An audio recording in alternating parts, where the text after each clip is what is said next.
Okay, I'm going to be real with you all right now because what is happening in hip-hop in 2026 is unlike anything I have ever witnessed. I'm not exaggerating. I'm not being hyperbolic. I genuinely sat down to record a normal video today. Something chill, something measured. And then I opened my phone. So the news, so the clips, so the reactions. And I realized, nah, we doing this. We have no choice. Because what 50 Cent has turned this entire industry into is a live-action horror movie for every rapper with a skeleton in their closet. And the skeletons, oh, they are tumbling out of closets, basements, attics, you name it. And yes, I already know the comments are going to be a war zone. I already know the T.I defenders are going to flood in here with their paragraphs. And I already know the Diddy loyalists, yes, those still exist, apparently, are going to report this video before they even watch it. And to them I say, stay, sit down, watch it, because what you're about to hear is going to make you rethink everything you thought you knew about 50 Cent's plan. Now, there's something I need to tell you that I probably shouldn't. But you know what? I'm going to tell you anyway.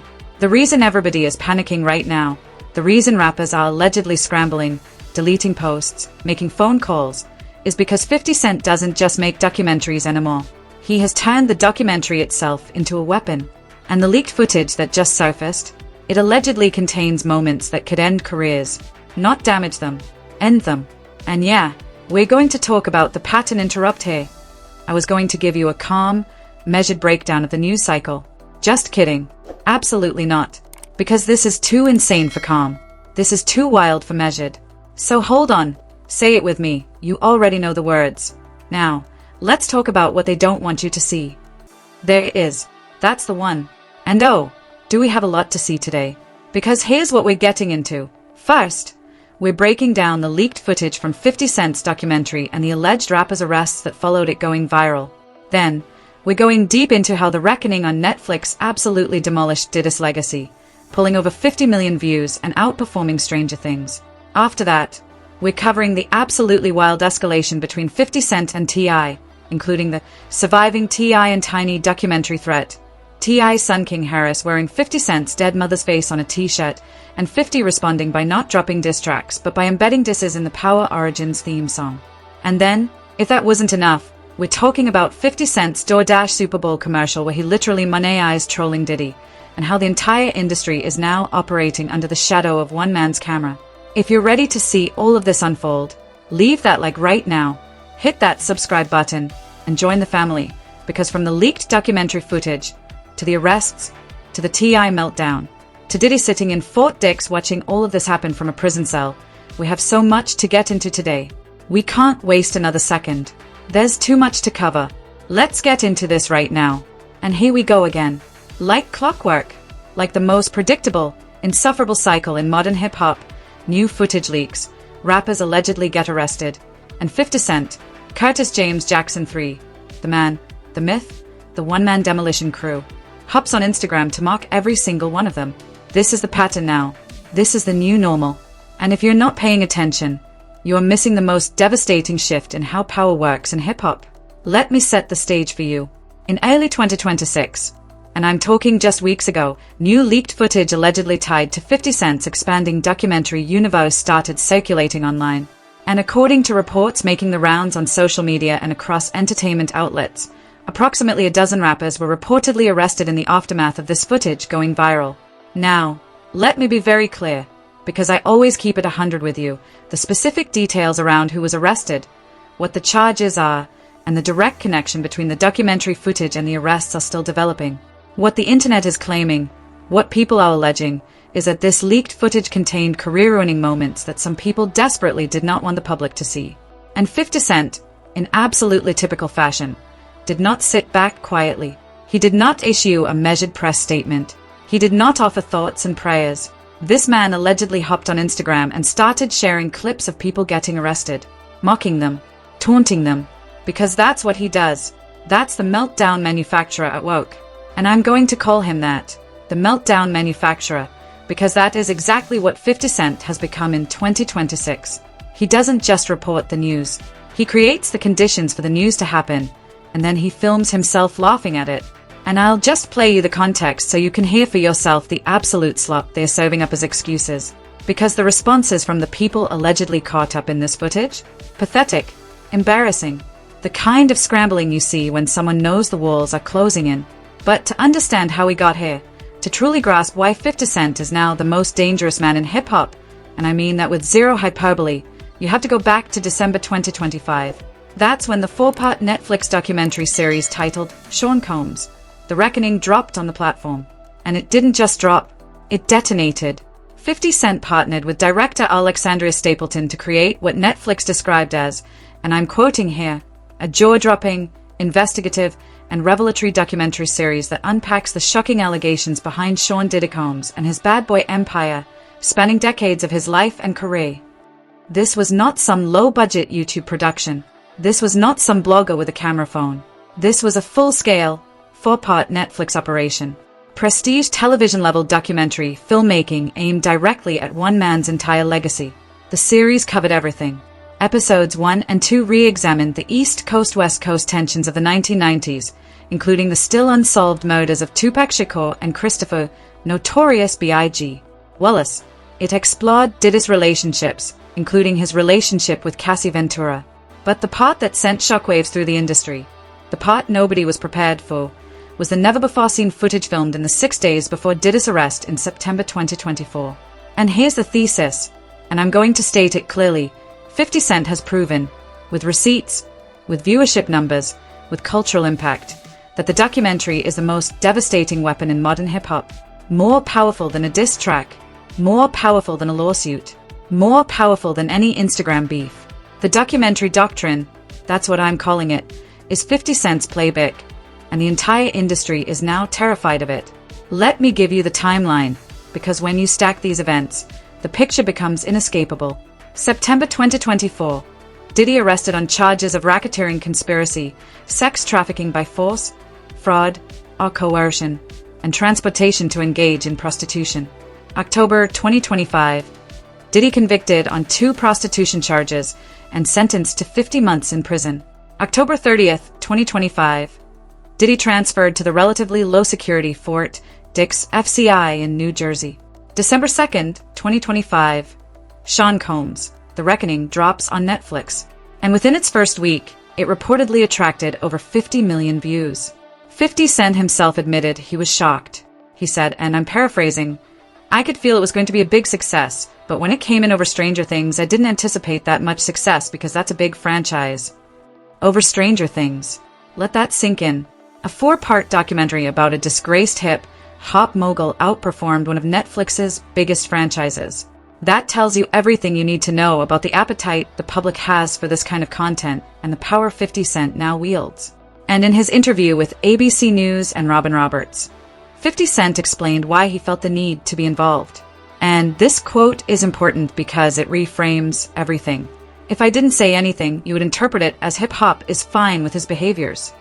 Do you hear what he's really saying here? Because if you read between the lines, this is not just about Diddy. This is 50 Cent positioning himself as the moral authority of hip-hop. He's saying, someone has to speak up, and since none of you cowards will, I'll do it. He framed the project as a responsibility. He said he felt an obligation to speak up for those who couldn't speak for themselves, adding that he's one of the few prominent figures being vocal. And he said, this part is critical, that if he didn't stand up for what he knows is right, an entire culture could be painted in a false light. Now, some of you might be thinking, okay, but is this genuine moral conviction, or is this just the greatest troll job in hip-hop history? And honestly, in my view, it's both. That's what makes 50 Cent so unprecedented. He has found a way to merge genuine accountability journalism with the most savage entertainment trolling the culture has ever seen. He's doing God's work and the devil's work at the same time, and somehow it's working. But hold on, because what comes next is even crazier. Because the reaction from Diddy's camp was immediate, aggressive, and ultimately completely ineffective. And this is where the story gets genuinely fascinating from an industry dynamics perspective. Diddy's spokesperson Judah Engelmayer laid out their position publicly. And I want you to hear this because the desperation drips from every word. Netflix relied on stolen footage that was never authorized for release. It is fundamentally unfair and illegal for Netflix to misappropriate that work. It is equally staggering that Netflix handed creative control to Curtis 50 Cent Jackson, a longtime adversary with a personal vendetta who has spent too much time slandering Mr. Combs. Now let's break this apart because there are layers here. First, they called it stolen footage. But here's the thing, the footage reportedly came from a videographer Diddy himself hired. The lead documentarian, Michael Oberle, told Rolling Stone that a third-party freelancer allegedly leaked the footage while he was out of town. He called it a betrayal. So this wasn't some black ops break-in. This was allegedly someone from Diddy's own camp handing over the goods.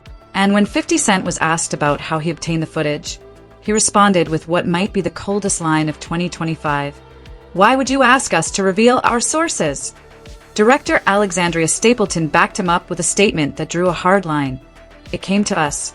We obtained the footage legally and have the necessary rights. And Netflix pushed back on every single claim from Diddy's camp. They released a statement that said, and I quote, "The claims being made about Sean Combs, the reckoning are false. Curtis Jackson is an executive producer, but does not have creative control." That last line is worth pausing on. Netflix explicitly stated that 50 Cent does not have creative control. That was a direct response to Diddy's claim that the project was a vendetta piece. And whether or not you believe that distinction matters, the legal framing matters enormously. Because it means Netflix is standing behind the project as a legitimate documentary, not as a personal hit piece. Diddy's legal team even sent a cease and desist before the documentary dropped. Netflix aired it anyway, and 50 Cent, he mocked the legal threat online. Because of course he did. And then because this is 2026 and nothing is normal anymore. 50 Cent claimed on social media that he received flowers from Diddy. An early Christmas gift, he called it. Posted a photo of a bouquet allegedly sent to him while performing at a club in Miami. Diddy's team said it didn't happen. Said maybe someone played a joke in poor taste. But come on. Whether those flowers were real or fabricated, the image alone. 50 Cent holding flowers allegedly from the man he just destroyed on national television. That's the kind of nothing burger slop that Diddy's team keeps serving while 50 plays chess. Now, I need to catch my breath for a second, because honestly, between the documentary, the arrests, the T.I situation, and everything else we're about to get into, I'm a little exhausted just laying this out. But listen, what comes next might be the most important part of this entire video. And I say that because everything that is really important right now centers around one man and one person only, and that is T.I. Because what 50 Cent just did to T.I., it might be even more devastating than what he did to Diddy. And I know that sounds insane, but let me explain.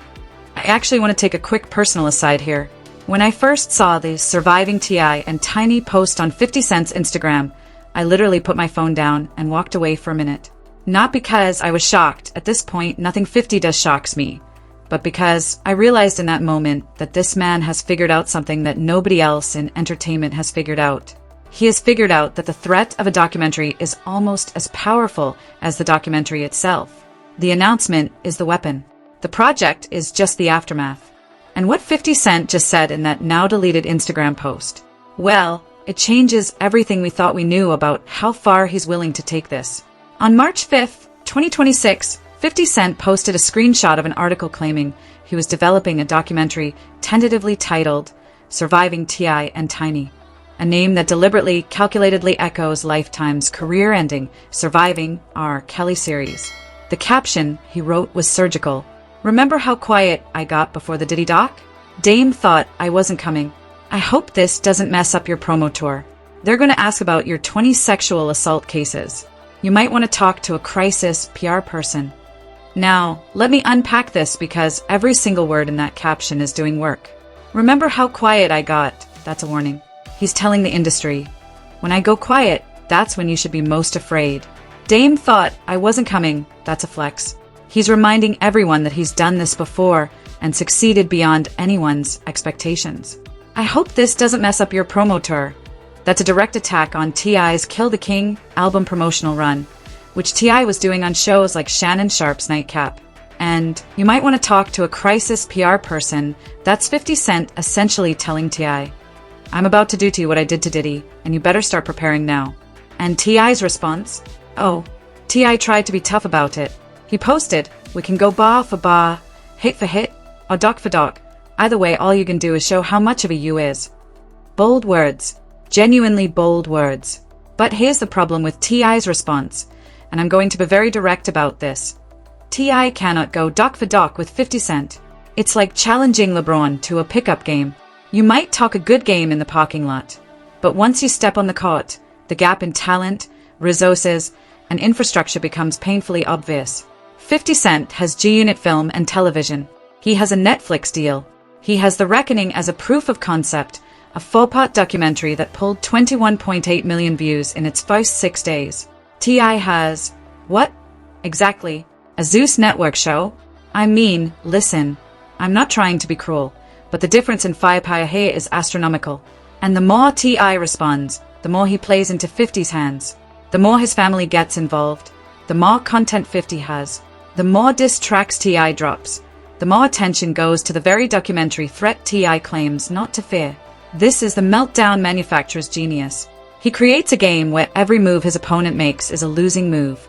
Now, I need to talk about the evidence here because the allegations 50 Cent is referencing are not fabricated. The Harris couple has been accused by over 30 women and one man of an alleged pattern of drugging, kidnapping, and sexual assault. These accusations began in January 2021 when an Atlanta entrepreneur named Sabrina Peterson publicly accused T.I. of holding a gun to her head. Dozens of women subsequently came forward with eerily consistent stories, according to reports, alleging a system where T.I. and Tiny would allegedly invite women to VIP sections or hotel suites, provide them with drinks, and assault them. However, and this is important, and I want to be very clear about this because fairness matters, no criminal charges were ever formally filed. Criminal investigations were opened in Los Angeles and Las Vegas, but the statute of limitations had already expired. T.I. and Tiny have maintained their innocence.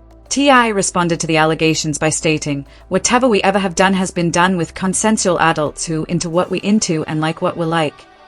But 50 Cent is operating in the space between legal outcomes and public perception. And that space, in the age of social media, is enormous. You don't need a conviction to destroy someone's reputation in 2026. You just need footage, a platform, and 50 million eyeballs. And 50 Cent has all three. But the escalation didn't stop with the documentary threat. Oh no, because T.I.'s son, King Harris, decided to get involved. And what happened next crossed a line that even T.I. admitted went too far. King Harris went live with a rant that targeted 50 Cent's late mother, Sabrina Jackson, who died when the rapper was only 8 years old. And then, and this is the part that had the entire internet in disbelief, King recorded a diss track called Sailors in which he wore a custom t-shirt featuring Sabrina Jackson's face. He rapped about 50's deceased mother while smoking on camera wearing her image. Even Benzino allegedly got in on it, wearing a similar shirt. Now, listen, I've covered a lot of beefs on this channel. I've seen a lot of lines get crossed. But targeting someone's dead mother, a woman who died when the man was a child, that's not beef. That's something else entirely. And even T.I. knew it. In an interview on The Ebro Show, T.I. addressed the situation and said, essentially, "I ain't got nothing to do with everybody moving on their own accord." He said he was proud his family was standing together, but admitted he told King to take a step back after the shirt incident. He reportedly said, "That's enough. Man, chill out. I'm big on treating people the way I want to be treated." And here's what's absolutely insane about this. 50 Cent didn't respond with diss tracks. He dropped the 4 diss tracks T.I.'s family was expecting. Just kidding. He didn't. He responded with something arguably more devastating than any song could ever be. He embedded his response in the theme song for Power Origins. That's right. 50 Cent took his billion-dollar television franchise and turned the theme song into a diss track. On March 6, the theme featuring Leon Thomas dropped, and the lyrics were pointed directly at the Harris family. "I'm back on my dope boy grammar. Your daddy made your mama eat every box in Atlanta. A freak SHT. Peep SHT keeps your asterisk T on the low, but everybody know." He shared a video of the theme alongside a picture of T.I. and Tiny with the caption, "They are gonna learn to leave me alone." That is unprecedented. That is the meltdown manufacturer at his absolute peak. He didn't just diss T.I., he made the diss a permanent part of a Starz television franchise that will air for potentially years.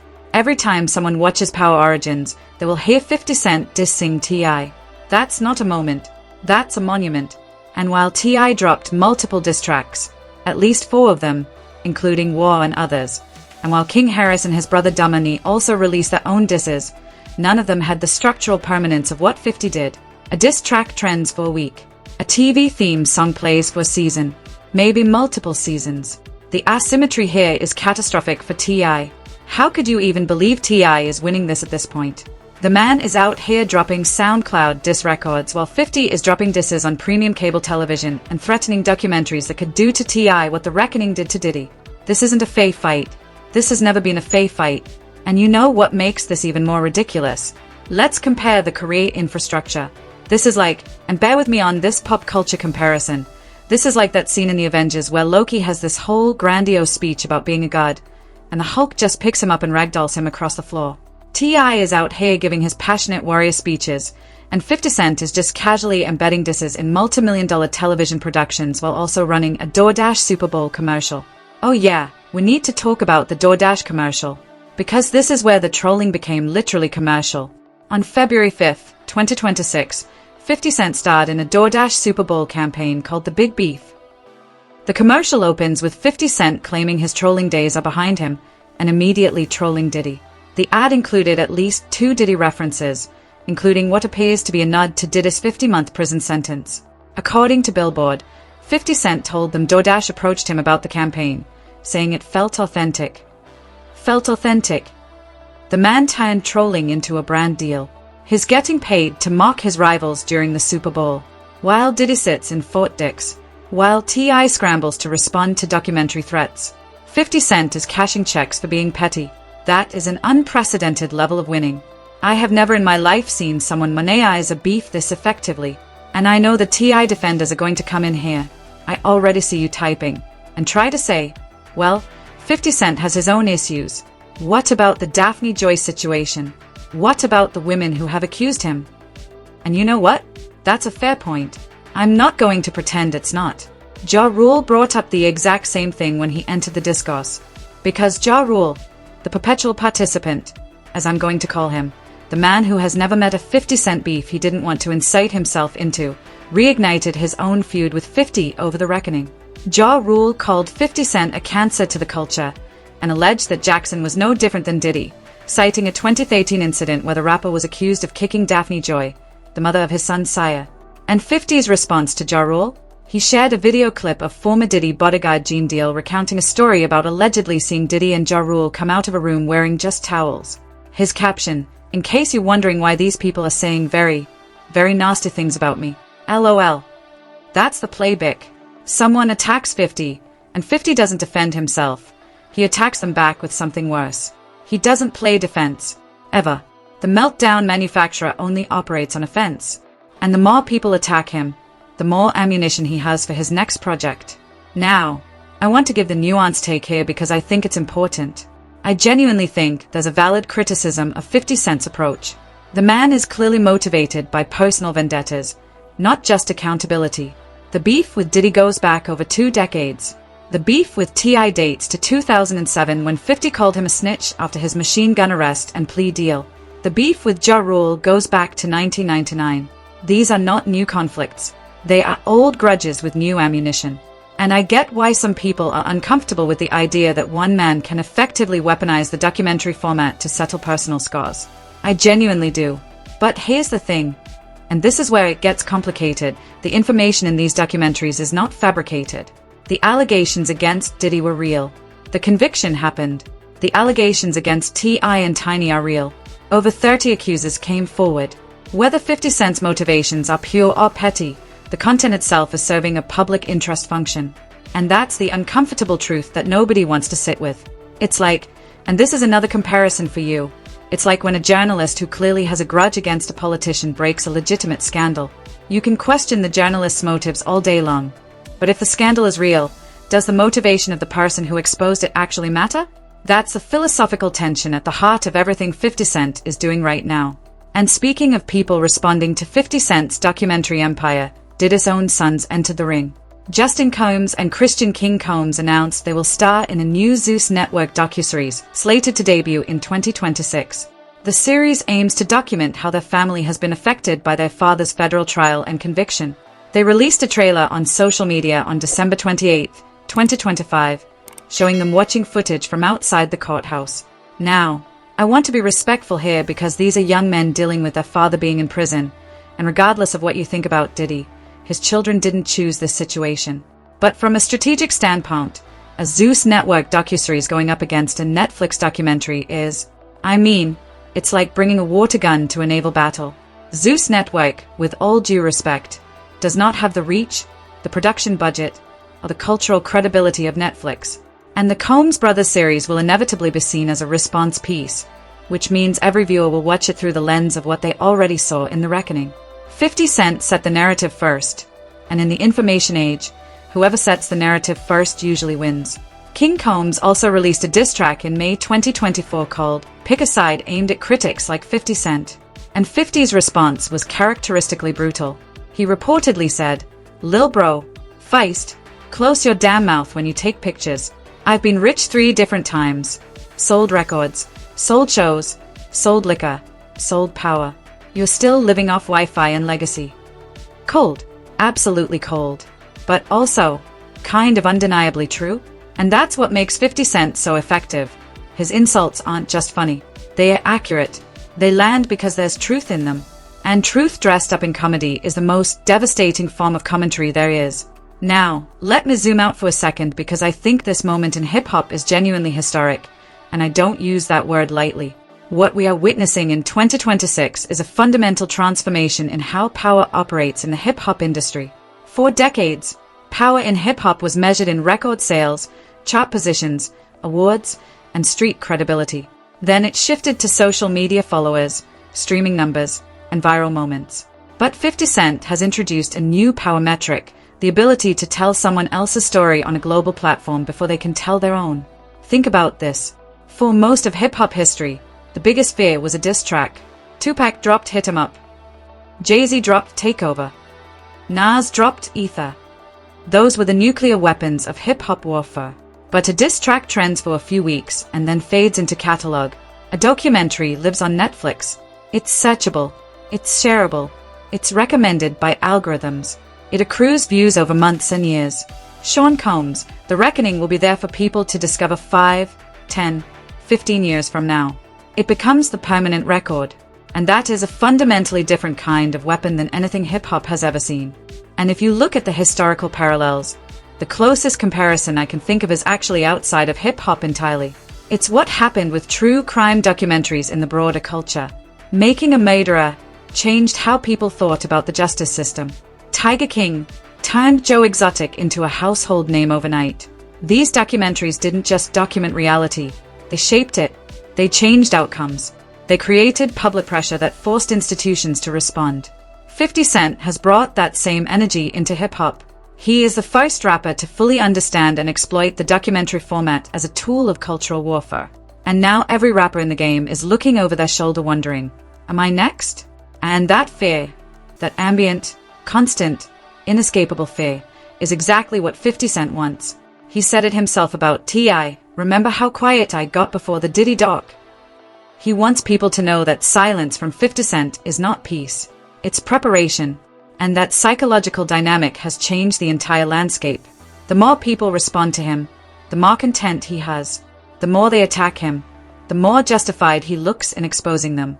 The more they ignore him, the more he can work undisturbed. Every possible response to 50 Cent is a losing response. And that, my friends, is what happens when someone figures out the game at a level nobody else is playing at. Now, I also want to acknowledge something about fan culture in this moment, because it's important. The stan wars around this topic are absolutely insufferable. You've got Diddy loyalists claiming the documentary was fabricated. You've got T.I supporters claiming 50 is a hypocrite. You've got 50 Cent's fan base claiming he can do no wrong. And the truth, as always, is more complicated than any of these camps want to admit. 50 Cent is not a hero. He's not an accountability journalist who stumbled into hip-hop. He's a man with decades of personal grudges who happened to find the most effective way to pursue those grudges in human history. But that doesn't mean the grudges are invalid. That doesn't mean the information he's surfacing isn't important. And it doesn't mean the people he's targeting are innocent victims of a troll. Where hip-hop goes from here is genuinely uncertain. If the Surviving T.I and Tiny documentary actually gets made, And as of right now, there is no verified production schedule, network deal, or actual footage to confirm it exists. It could be the beginning of a new era where any prominent figure with allegations can be targeted by the documentary machine. And that raises real questions about due process, about trial by media, about the difference between accountability and entertainment. But you know what? The fact that we're even having this conversation, the fact that hip-hop fans are debating the ethics of documentary journalism and the nature of public accountability, that tells you something about where the culture is heading, for better or worse. 50 Cent has elevated the discourse beyond diss tracks and Instagram memes. He's operating in the space of investigative entertainment, and no one else in hip-hop is even close to that level. And before we wrap this up, let me say once again, here's what they didn't want you to see. The pattern is unmistakable. The documentary Doctrine is 50 Cent's new permanent operating system. He used The Reckoning as the proof of concept. He proved he could build one of the biggest documentaries on the platform. He proved he could control a narrative. He proved he could make his rivals' worst moments available to 50 million people at the click of a button. And now, with the threat of Surviving T.I and Tiny hanging in the air, and with leaked footage allegedly leading to arrests, and with rappers reportedly scrambling to distance themselves from anyone connected to these stories, the message is clear. 50 Cent has survived being shot 9 times. He has outlasted every industry shift. He has conquered the boardroom, the TV screen, the social media landscape, and now the documentary space. Through it all, his sharpest tool has remained his absolute refusal to let a good beef go to waste. And I'm going to continue to stand firmly in that analysis. Based on everything we've seen, the viewership numbers, the cultural impact, the legal strategies, the commercial deals, there is no reason to believe 50 Cent is slowing down. If anything, he's accelerating. Honestly, between the Diddy sentencing, the T.I documentary threat, the King Harris shirt incident, the Power Origins theme song diss, the DoorDash Super Bowl commercial, and now these alleged arrests tied to leaked footage, I'm a little exhausted from all the nonsense we're seeing. But that's 2026 hip-hop for you. That's the world 50 Cent has built. And we're all just living in it. We're going to break down the rest of the T.I situation in much more detail very soon. The alleged $50 million lawsuit that's reportedly been filed?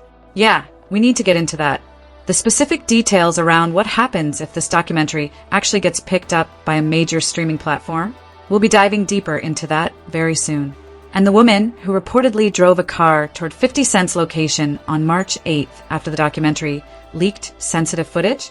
That's a story we need to cover because it speaks to how real and how dangerous this situation has become.